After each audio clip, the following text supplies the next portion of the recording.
Ito, nag-crush si ma'am sa TV. Oo. Tapos sinagutan natin, ito yung lumabas. Ito lang. Tinatanong ko, anong pinagkaiba nito dito sa ganito? Kasi same lang naman sila ng ano. Ba't ito, meron pang given na dito parang gresa.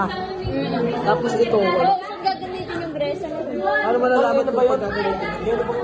Yung bresa, gagamitin siya sa pumiya. Yung given, gano'n-gano'n. Paano ko malalaman sa pumiya? May malalaman mo pumiya kapag walang wala siyang ions, walang molecules na nakalagay. Pag nakalagay lang doon, grams. Gano'n. Yan, naman. Oo. Sigurado ka, pag ako mali dito, Hindi, wait lang, yung computation pa.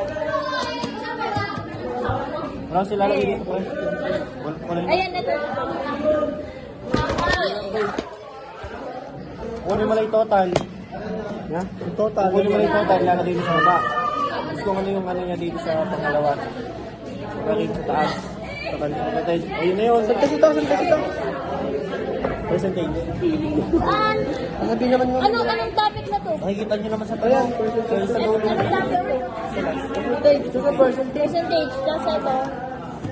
Anong tawag sa MM niyo? Polar mass. Eh, ano ba yata? Ito yata yung pumiya. Molar. Hindi, molar moly kasi ito yung pumiya. Ito. Ito, Ito pumiya. ito yung pumiya, ito yung molar mass. Magandang buhay, mabuting